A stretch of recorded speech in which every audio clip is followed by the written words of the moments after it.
Hi, friends. Thank you so much for tuning in with us today. You know, a book is so much better when you get to share it with your friends. Yep, that's right. So, today's title is A Juneteenth Story. And the author, the one who writes the words, is Dana McCall. Hey, that's me. Yep. And our illustrator is Amon Dalalona. All right, let's dive in. Historians found evidence that slavery existed as early as 1400s, but definitely by 1526. Slavery again in 1619. There was a war over slavery for 4 years in 1861 to 1865. The Emancipation Proclamation it freed some in January of 1863. Juneteenth celebration freed more, June 1865. And then the 13th Amendment to the United States Constitution was supposed to free all. But Prince and his family had just finished learning about Juneteenth. He wondered how the children must have felt and whether the adults lost hope, accepting their fate of living in such horrible conditions. He wanted badly to go back and tell them all that it gets better for us. Hey, Mom, if the Emancipation Proclamation was signed almost 2 years before Juneteenth, wasn't there some sort of newspaper that announced their freedom? He probed.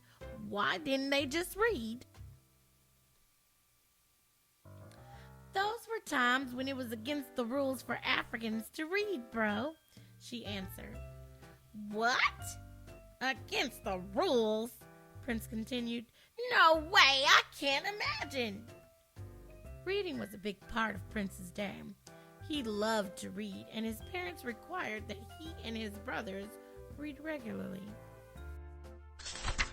Prince thought about Juneteenth all day, particularly the children. When it was time for bed, he performed his bedtime routine. He stood before the mirror, passed down from his grandfather, to recite his nighttime affirmations. Only this time, the mirror started to malfunction. Prince had no idea what was happening to his reflection. His body stretched and began to swirl around and around in a circle. Prince reached to touch the mirror, but was pulled and transported through. Whoa! There was a moment of silence and total darkness. Prince closed his eyes. When he opened them, everything was black and white, except him. He was in a one-room shack with some children who stared at him in fear. Hi, I'm Prince, he announced. No one said a single word. In his hand, Prince carried a book he had never seen. It had Juneteenth printed on the front. Is that a book? The girl examined it closely without touching it, asking, Where did you get that? Yes, it's a book. I'm not sure where it came from, but I have hundreds at home. Prince tried handing the book to the girl, offering, Would you like to keep this one? The children backed away in fear. You must put that away or someone will be in big trouble. Trouble? For having a book? Where am I? You are on a plantation in Texas. What's a plantation? He asked. Do you all sleep in here? Looking around, he continued. It's hot. They stared with no answer, but the girl had more questions. Where did you come from? How did you get here? Prince checked his smartwatch for the date and time, and it read June 18, 1865 at 9:15 p.m. This is impossible, he yelled. He checked the watch for his location, and his eyes opened wide. It showed Galveston, Texas. Whoa! I have good news for you! He quickly gathered the children and told them what would happen the next day. General Gordon Granger and about 2,000 Union soldiers will march in here and declare General Order Number 3. It states, the people of Texas are informed that in accordance with a proclamation, that's an announcement, from the Executive of the United States, the people in charge, all slaves are free. Free? The children rejoiced.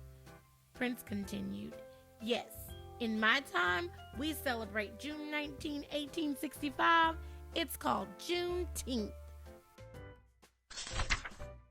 They chanted, tomorrow we will be free. Tomorrow we will be free. Quiet down now. Miss Mildred shushed them. Where did you hear that? Don't talk like that, you hear? We's gonna get in big trouble if someone hears one of yous.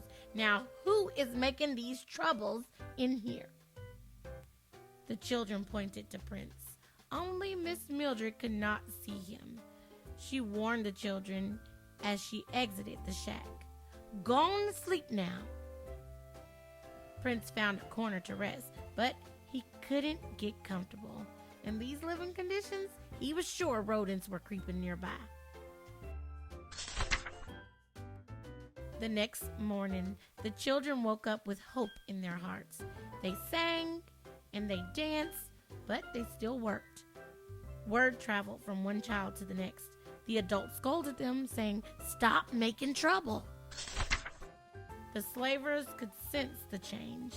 If you're singing, you can work harder, the man on the horse yelled as he cracked his whip. Prince took in the scene and didn't like it. He saw elders fall and could see children's hands hurt picking cotton. They worked all day with no break and only sips of dirty water. There was no school, no toys, and no play. As the morning went on, Prince immersed himself in the fields next to the other children. He kept sharing the good news, which spread like wildfire. But by the time the slavers caught wind of the gossip, it was too late.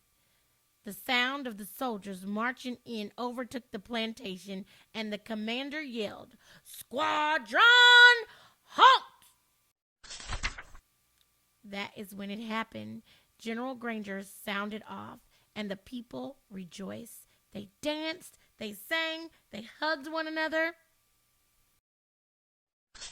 The children held hands and danced a circle around Prince. He felt his body stretch and begin to swirl. He closed his eyes, and when he opened them, he was home, staring into the mirror. He held a piece of freshly picked cotton in his hands. Before getting in bed, he thought about how Juneteenth was the end for some people, but others remained in bondage for some time. They still had hills to climb, but they were bound for freedom. All right, friends, that was it. I hope you enjoyed that story. And if you did, check out our other stories. If you like this one, you'll love the rest. You take care. Bye, friends.